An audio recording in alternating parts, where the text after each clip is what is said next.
Alleluia, Alleluia, Alleluia,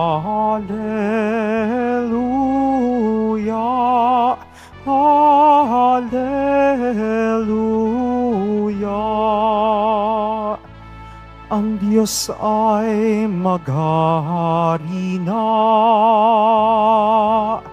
talikdan ng tanang sala, manalig sa balita niya. Alleluia,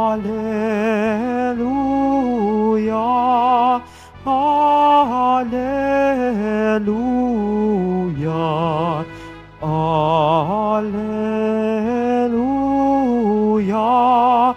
Alleluia.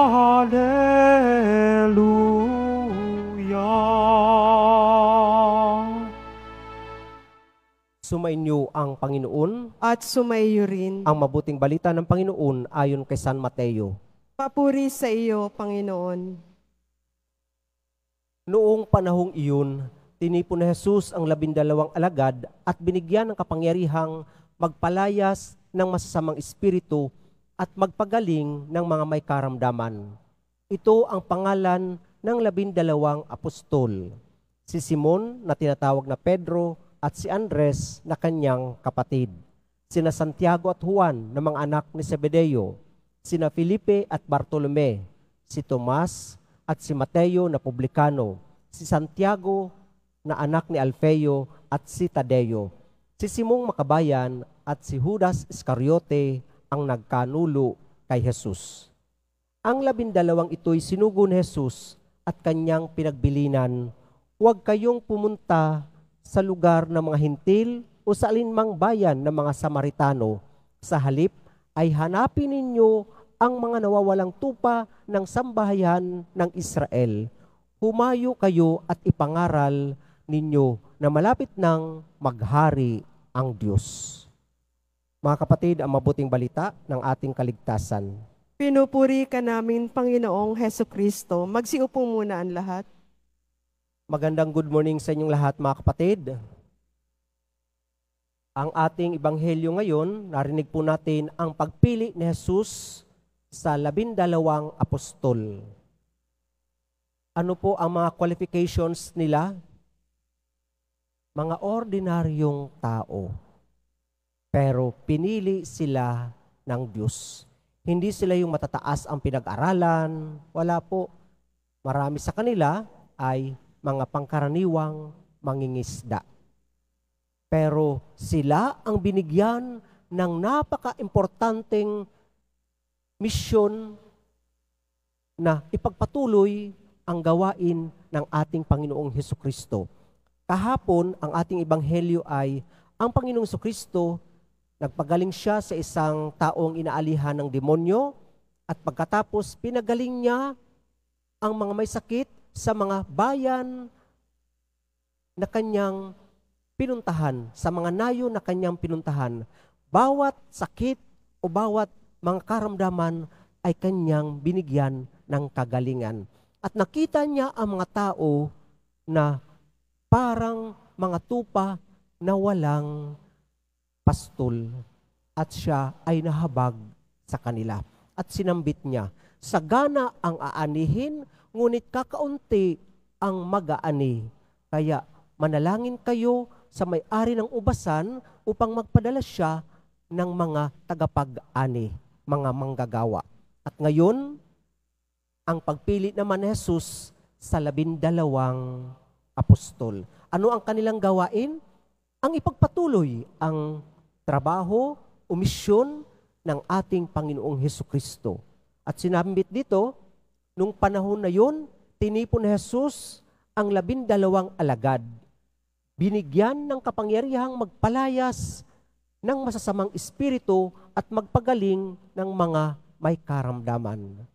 Hindi po ba ang mga nagpapahirap sa atin madalas ay yung kalaban ng Panginoon? Ang kalaban ng Panginoon, ayaw niya na tayo ay manalangin. Ayaw niya na maging mabuti ang ating paglalakbay. Ayaw niya na maging malapit tayo sa Poong Nazareno. Ilalayo tayo sa pamagitan ng kasalanan, mga pagdududa, o sa mga bisyo na talagang kumbaga gugupo sa atin. Kaya naman, ang Panginoong Jesucristo, pagpili niya sa 12, binigyan niya ng kapangyarihang magpalayas ng masasamang espiritu at magpagaling ng mga may karamdaman. So, ang kanyang atensyon ay para sa kanyang bayan, para sa bawat isa sa atin. At nabanggit natin yung 12 alagad ng Panginoon. At ang 12 alagad na ito'y isinugo ni Jesus at kanyang pinagbilinan. Huwag kayong pumunta sa lugar ng mga hintil, sa mga hindi Hudyo na bayan, o sa alinmang bayan ng mga Samaritano. Sa halip ay hanapin ninyo ang nawawalang tupa ng sambahayan ng Israel. Humayo kayo at ipangaral ninyo na malapit ng maghari ang Diyos. Hanapin ninyo ang nawawalang tupa ng sambahayan ng Israel. Ganito po, di po ba narinig natin yung kantang Tupang Ligaw? Yung Tupang Ligaw. Sa isang kawan, pag may naligaw na tupa, ano ang gagawin ng pastol? Hahanapin niya. At ang Panginoong Jesucristo, ang Poong Nazareno, ay ang mabuting pastol na kapag merong tupa na naligaw, na wala sa kawan, umalis, naligaw, hahanapin niya. At pagbalik, kanyang ilalagay ito sa kanyang balikat at masaya na ilalagay sa kawan. At ito ang isa sa mga misyon, trabaho na ibinigay ng Panginoong Jesucristo sa mga apostol. Sa halip ay hanapin ninyo ang nawawalang tupa ng sambahayan ng Israel. Naramdaman na po ba natin na kung minsan tayo yung nawawalang tupa? Nawawala tayo sa piling ng pamilya natin, ng mga kaibigan, o sa pamayanan ng ating simbahan. Ano ang dahilan? Kasalanan. Di po ba pag nakagawa tayo ng kasalanan, naramdaman natin malayo tayo. Kahit kasama natin yung pamilya natin, merong kakaiba na naramdaman natin. Pero ano ang gagawin ng Panginoong Jesucristo? Hahanapin tayo. Hahanapin tayo. So ang ibig sabihin, ang pagpili ng Panginoong Jesucristo sa 12 alagad, 12 apostol, ay para hanapin ang nawawalang tupa ng sambahayan ng Israel upang hanapin, kalingain, at alagaan tayo. Kung baga, tayo ba ay tutugon kapag tinawag tayo ng Panginoon na mag-alaga din ng ating kapwa tulad ng ginawa ng Panginoon Jesucristo sa ating 12 apostol na narinig sa ating ebanghelyo ngayon. Maaring sabihin natin, ay, baka hindi ko kaya, mahina lang ako, wala akong kakaibang katangian. Ay, hindi. Sige, ano ang katangian ng mga apostol na nabanggit? Si Pedro, si San Andres, Santiago at Juan, Mateo, Bartolome, Felipe, Jude Tadeus, Thomas, mga pangkaraniwang tao. So ibig sabihin, kapag tinawag tayo ng Panginoon, hindi natin pwedeng sabihin, Lord, wag na lang po ako, baka po hindi ko kaya.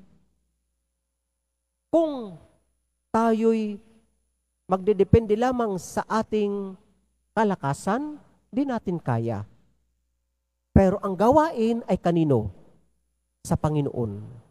Papalakasin niya tayo. Bibigyan niya tayo ng kanyang biyaya at kapangyarihan. At hindi pwedeng sabihin, Lord, hindi ko kaya kasi lumaki lang ako sa farm, Your Honor. Hindi po yun. Hindi po yun. Bibigyan tayo ng kapangyarihan, kalakasan ng Panginoon. Papanibaguhin niya tayo sa kanyang biyaya. At mula sa 12 apostol, ilan ngayon ang miyembro ng simbahang itinatag ng ating Panginoong Hesukristo? From 12 apostles, meron na tayo ngayong membership sa ating simbahan na 1.3 billion and counting. Ibig sabihin, mas dumadami pa. Imagine, kasi nagbigay ng pananampalataya ang 12 alagad, kaya naman nagampanan nila ang kanilang tungkulin. Ang ating simbahan ay nakasalig sa 12 apostol. Kung wala sila, nako, lagi na lang ba tayong direct sa Panginoon? Kung tinawag niya tayo, hindi niya ba tayo pwedeng gawing instrumento bilang kanyang tinig, bilang kanyang kamay, bilang kanyang paa na bibisita sa mga may sakit, bilang kanyang tahinga na makikinig sa kwento ng ating mga kasama, sa mga gustong magbahagi ng kanilang sarili, sa kanilang mga pinagdadaanan? Di ba tayo pwedeng gawing instrumento ng Panginoon? Sa pagtawag ng Poong Nazareno sa atin, let's allow Him to make us His eyes, His voice, His ears, His hands, His feet, and of course, para maibahagi natin ang kabutihan ng Diyos. Mga kapatid, opo, napakabuti ng Panginoon. Ang kanyang misyon ay ibigay ang balita ng kaligtasan. Kaya naman, bukod sa kanyang mga ginagawang kabutihan, pumili pa siya ng mga alagad na tinawag ng mga apostol para ipagpatuloy ang misyon ng kaligtasan.